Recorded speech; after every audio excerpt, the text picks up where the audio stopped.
The world-renowned education professor John Hattie has spent a lot of his career researching the impact of feedback.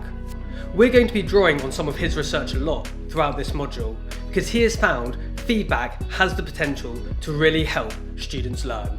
The graphic shows some of the results from Hattie's studies, and it shows the effect sizes. Whilst there are variations in those effect sizes, as we can see by the graph, they all indicate that feedback has a positive contribution towards learning. And not only does feedback have a huge impact on student learning, evidence from a range of sources, including the Education Endowment Foundation, have found that feedback is one of the most cost-effective and efficient ways to help improve student performance.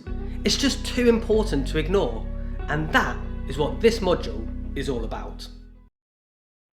As you can see, we think online teacher CPD should be research-based, practical, value for money, really fun to do. and if this sounds exactly what you want for your staff, then go to the InnerDrive Online Academy now.